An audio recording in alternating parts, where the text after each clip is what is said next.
What's up? It's Martin here, and I just finished my first year at Western University's Medical Sciences program. I thought it would be useful for me to share with you everything I know about the program through my first year experience. And through this video, I'll give a little bit of a reflection and tell you guys any important information or tips specific to a science program, and even more specifically to my own program. This video is going to be dense, so with that out of the way, smash that like button for the YouTube algorithm. And let's get right into the video. My biggest takeaway this year is that as a pre-med, which, let's face it, most of the people that are in the medical sciences program are, it's okay to take some time to get used to the workload that university entails. Some people categorize advice as academic and non-academic, but realize that they're both interconnected. What you do outside the classroom determines your performance academically as well. And that's why you shouldn't feel the pressure to go out there and stack extracurricular on top of extracurricular, especially if you can't fit that into your schedule. In my opinion, it's really not worth doing that if your goal is to get into medical school, because it's a lot easier to get experiences than it is to bring up a bad GPA. Don't feel like you have to rush to do everything just because all the other pre-meds are so much ahead of you and they're just running and gunning for the finish line, that is getting into medical school.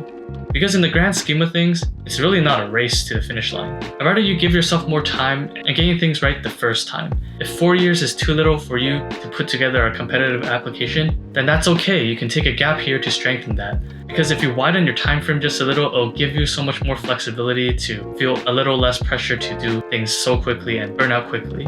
So if you can widen your time frame, you can take a manageable amount of clinical work and just amp it up during your gap year to fill in any holes in your application. Because in the grand scheme of things, what's 1 year gonna mean when you're in medical school for 4 years and in residency for another 3 to 8?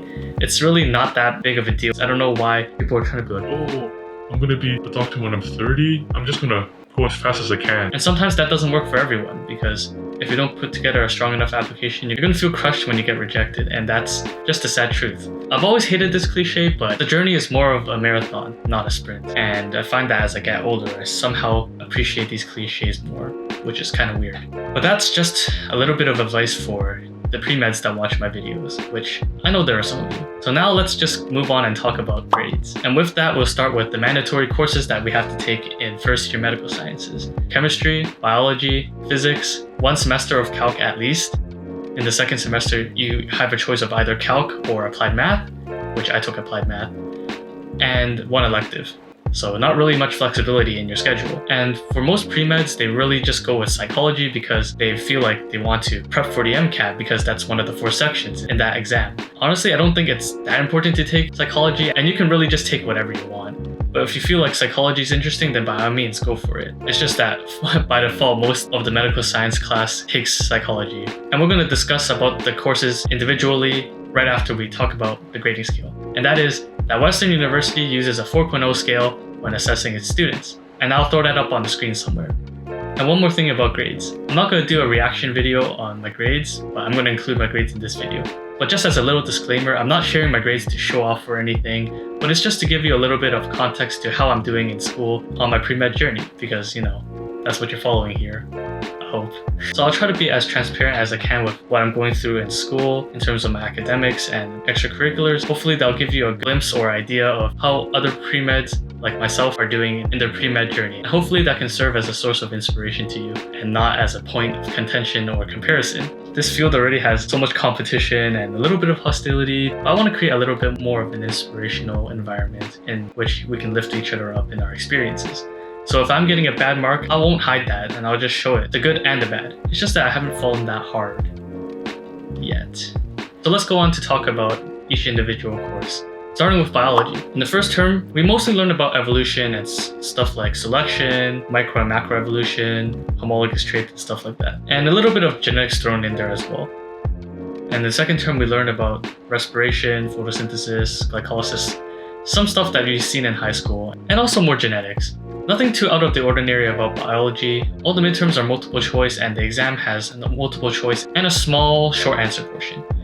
If you're not used to having multiple choice in your high school courses, which will give you a bunch of statements, and then the selections for the multiple choice are A, 1 and 3, B, 2 and 4, D, C, 1, 2, 3, and D, 4 only, or E, none of the above, stuff like that. If you're not used to having multiple choice that has so much information in one question, then it could be a little bit challenging for you. But since in high school I was pretty good at biology, I'd say, I didn't really have trouble with this class. I mostly studied using flashcards, and in the first term I ended with a 92, and in the second term I ended with a 95. So that's pretty good. The second course I'll go over is calculus, and for the first half, like midterm material, it was high school review like limits, derivatives, just stuff like that. And it really wasn't too hard. Like I did pretty good on the exam, I had a 95. But one thing I want you guys to know is that if you did not do IB or AP, which is basically me, I was just all mainstream, I didn't have any of that, then you might have trouble if you don't go to class to learn integration, which is a big focus in the second half, which is most of the final. So because I didn't take that course that seriously, because I did pretty good in the midterm, I got kind of screwed and I ended that course with an 84. So a big piece of advice for this course is just to work consistently, even though the first half might be easy for you because it's just high school review. You gotta work a little bit on the second half if you want to learn integration. Or just like actually go to class, unlike me, because 8:30 in the morning I just want to sit down and do some work instead of going outside. That's just me. So in the second half of the year, I opted to take applied math instead of taking a second semester of calculus. And that's because most people said the applied math course is easier, and I agree with that. It was much easier because the teacher made the grading scheme pretty easy, with a lot of assignments that you can boost your grade with. And I ended that course with a 98. However, I have to warn you that just because people say that this course is easy doesn't mean you are required to do zero work for it. You know, there's no point of taking a quote-unquote easy course if you're not going to work for it. You're going to get undesirable results all the same. So I honestly did more work in applied math than calculus because I kind of learned how taking things a little too lightly can affect your mark negatively. Because, you know, in calculus it started pretty good, but then ended not as good. So even if it's a bird course, take it a little bit seriously at least.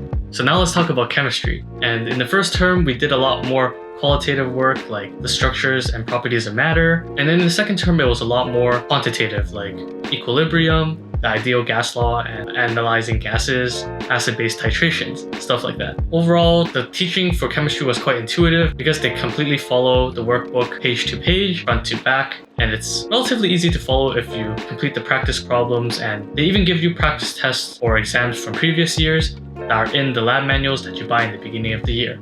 So they give you good resources to practice taking the tests because the questions that they give on the practice exams are about the same level of difficulty as they would ask on the final exam or in the real thing. And in the first term of chemistry, I ended that course with a 96, and in the second term, I ended that with a 95 after choking on the exam, which I got an 86 on.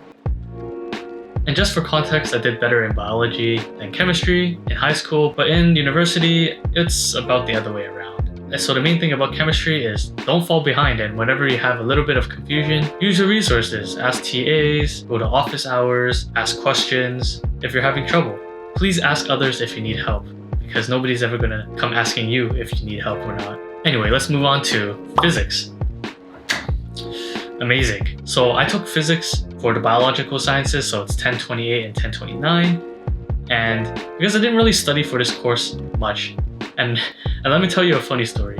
I didn't even realize that there are practice questions in the online textbook. Nice. Okay, so in the first semester, the physics that you learn is mostly high school stuff like kinematics and stuff that I shouldn't have actually did so bad on. In the second term, you learn more about new things, which include fluid dynamics and electricity and magnetism, stuff like that. I think part of the reason why I didn't do so well is not only did I not go to class often in the first term, I also was a little bit behind on physics because I didn't take that in my grade 12 year, which in hindsight I should have done because I didn't have that heavy of a course load in grade 12. In the first term, I ended physics with an 82, and in second term, I have not received my mark yet because I literally wrote that exam yesterday. But my mark will probably be around the same as last term's physics. I don't think I did enough practice, so my tip is use the textbook. It has practice questions. And yeah, I'm embarrassed to say that. I didn't know that. And what else is funny is that I got a 58 on the midterm in the second term, so that's like the lowest mark I've ever gotten in my life. Even if you don't feel like studying physics, study it anyway. Don't be like me, or else you'll be like me. The next course we'll talk about is psychology. And this textbook is pretty thick. The way to study for this course, most people would say, is to read the textbook, but in the Google Drive folder in the description, there are some study guides that people have sent. In the first little bit, I did read the textbook, but all in all, I didn't find it that helpful. And overall, I think that this course had fun lectures because Psych with Atkinson is pretty fun. And this course requires quite a bit of hard memorization, so I'd say if you just do a little bit every day, then that will go a long way to helping you memorize it. Because if I'm being honest, I didn't really sit down and study for this course much. Basically, the story to this is on the bus rides to class and from class, I have a flashcard app on my phone. I'm pretty sure most pre-meds have heard of Anki. I was just doing Anki flashcards on the bus for studying, and that's pretty much like the bulk of my studying that I did for this course. And for the year, which this is a full year course, I ended with a 91. So overall, my cumulative GPA for this year is undetermined because of the physics mark that didn't come back yet. But I'm gonna say a conservative estimate is 3.91, but if I did really good on my physics exam, then it'd be a 3.93. But I'm gonna go with 3.91 because I don't think I did amazing. I think I did good enough, you know? And with that, the average for all the courses as a percentage is a 90.6, which for context, in grade 12, my GPA average was a 4.0 and my average between all my courses was a 95. So with all this being said, I kind of feel like I failed my expectations a little bit because coming into university, I was like, and I'm gonna get a 4.0 and class is gonna be easy, you know? Because in high school, I was pretty willy-nilly until grade 12 and I was doing fine in all those years. I didn't get below a 90 for 2 years straight and I was like, yeah, you know, I'm not planning on ending that streak anytime soon. but it's a humbling experience because this year I got Not one, not two. LeBron, tell us about that. Not two. but 3 that were below 90, and it was by quite a bit for that matter. However, I don't see this much as failure because it's more of a learning process to learn to get used to handling more responsibilities in university. Like, I think my life now is better than what I had in grade 12 because, like, just me talking in front of this camera right now, it doesn't matter if I impact one person or 10 people or whatever. Because in grade 12, I don't even know what I was doing. I had like very minimal club activities. For the entire year, I only took 5 courses, which is equivalent to the amount of coursework that you have for 1 semester of university. So I don't even know what I was doing. I had so much free time and I was just studying or like fooling around or something like that. Which is a simple life, but I don't think it's as meaningful as going to Dragon Boat practice for 4 times a week, but realistically I only go to 3, and uploading a YouTube video. I think that's more useful and meaningful to me than it is studying all the time. But if you are not comfortable with taking that many responsibilities at once, then it's no problem to go into university just taking on schoolwork only, because it's good to get that down first before you take on any more responsibilities and overwhelm yourself. So with that, I'll say that if you are still holding on to your perfectionist mindset, then Stop it. Get some help. it'll help you a lot in the long run if you can let go of that perfectionism. Because I can say that from experience. Having a need for perfection is quite trivial because it's more meaningful to learn from your mistakes than try to avoid making mistakes in the first place, you know? Because if you're avoiding mistakes at all costs, then you're not really learning anything. Because you can't be afraid to make mistakes if you want to learn. We're still discovering new things every day, so why are you trying to be perfect? Nobody knows everything. So let's move on to the last portion of this video, and that's a little bit of a Q&A. First question is, have you ever been to a party before and do you ever get bullied for not going? My answer to that is no, I haven't been to a party before. And also no, you don't get bullied for not going, or at least that's my experience. I don't know who would be that type of person to bully you for not wanting to go to a party, but if you really don't want to go to a party and people are pressuring you to go, think for yourself and just step away and don't go if you really don't want to go. I'm not someone to give in to peer pressure easily, but I know that it's really hard to do that if there are a lot of people pressuring you to go. So I'd say find a few friends to back you up and keep you accountable, because it's pretty tempting to go to parties. Not for me personally. If you look at me closely, I don't even think I look physically able to party. The second question is, do you have to leave your door open or unlocked, otherwise people will bang on your door until you unlock it? I think that this question spawns from what you hear during O week or orientation, which is the first week of university where everybody is getting to know each other and there are events happening every day. And sometimes, you know, the events are in the morning. So if your door is locked, residence stops, which are basically upper year students that are staying on residence to be your mentors, friends, or whatever, they come running down the halls and knocking your doors to get you guys to wake up and go to events. They're basically your hype man, or whatever you call it. And besides O week and knocking on your door for decorating the hall during Christmas or Halloween, or going to floor meetings and stuff like that, then they don't really knock on your doors unless there's something going on. So at least for O week, you're gonna have a lot of banging on your door and they are pretty relentless. But I didn't really experience the worst of it like my roommates did because I went to the gym early in the morning, so I wasn't even there when they knocked for the most part. Third question is, how did you handle 5 courses per semester? It seems quite daunting. Do you think it would be a good decision to register for 4 courses instead of 5? I actually don't know if I handled it that well because I didn't do as good as I usually do in school. But I'd say make sure you understand the big details of what's going to be asked on the midterms and exams. Don't focus on the very, very minuscule details that will only be like part of a question, but focus on the big picture and what would be asked multiple times during an exam. So for example, you won't memorize the melting point of gold or something, but you would memorize something like how to calculate the standard enthalpy of a reaction. Focus on the big picture and how those ideas connect with each other. Basically, just extract the highest yield information that will guarantee you to at least get like, I don't know, a 70 or an 80. And then the rest of your studying will be to add the last little icing on the cake to basically finish it off. And to balance 5 courses is a little bit difficult considering at most high schools you would take 4 courses. And for me, I took a lot of spares in my last year just to, have a little bit of a chill year. But like, I took 5 courses for the year, which it was pretty nice, I'd say, but it was not as nice transitioning to 5 courses per semester, which for the first 2 months of school, I'd say I had a harder time with, but as I got better and faster at studying for most subjects besides physics, I got a little bit more comfortable. So I feel like it's a process that you have to get used to as time goes on, and I think that you'll for sure adapt to it. And I'd say avoid registering for only 4 courses because it's good to have that skill to be able to manage 5 courses, because if you're not going to take 5 courses now, then you're going to have to take more courses in your later year, and those courses will probably have more information for you to integrate into your brain. So I'd say suffer now So you don't have to suffer later. But anyway, that's a little bit of a tangent there, so I'm going to cut that off and move on to the next question. Do you know which module you want to do? Do you want to do research? So if you didn't know, modules for the medical sciences program is basically something you get into in your 3rd year.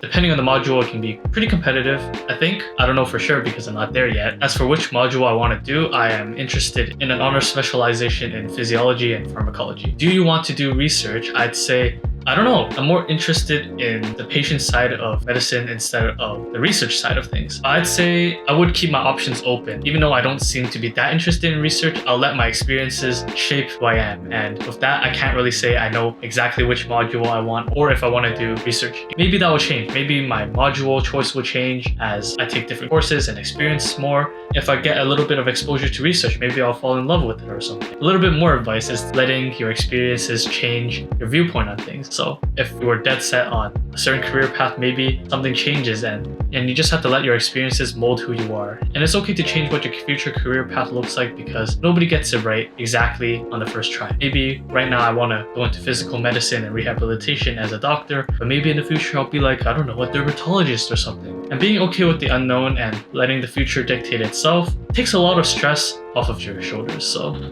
I'd say that is a pretty neat piece of advice. And the last question, is it super hard to do well and get a decent GPA? This is a very subjective question, and I don't think I'm the best person to answer this, but no, I don't think it's super hard to get a good GPA. But I think I'm missing the point a little bit. I think the question is trying to ask if the school is easier to get a higher GPA than another school. I'd say if you're comparing it to U of T, yes, this is a fair grading system. I don't know about any other universities because I don't have that many friends in other science programs at other universities. So I'd say this is pretty fair. This will not obliterate your GPA is what I'm saying. Yeah, that's all for the Q&A, and I'll leave you guys with one last piece of advice. If you're going to university next year, don't stress it. You can do a little bit of work in the summer, but don't go super hard trying to prepare for your university classes because there's really not that big of a point to prepare for it because it's better to go in not expecting a hell of a lot from it. So just spend time with your friends and family and enjoy your last summer, and you don't have to do as much as you need to do in the future. Because if you're going to go full out during the summer and then you get to school and then you have to continue working and working and working, you're going to get burnt pretty quickly. Yeah, enjoy your last summer. First year's probably going to be fun, definitely going to be hectic, and even though it's going to be hectic, ride with it, have fun. With that being said, I think I'm going to wrap up the video. So that's about it for the video. Smash that like button and hit subscribe to see more content like this. I know this was a huge conglomerate of ideas that I kind of like jam-packed into the video, but I hope that you guys got a lot out of it. Wow, 54-minute recording. Well, I don't think I have much else to say. There's a lot of links in the description if you want more information. And also I write really long descriptions in my videos. So one last thing, I forgot. Share this video with a friend if it helped you out, and also comment any video suggestions, questions that you might have for the program, questions about university, anything to help you guys out. And I don't know, questions about anything. And I'll probably make a video about that in the future. Yeah, I think that is it for me. See ya.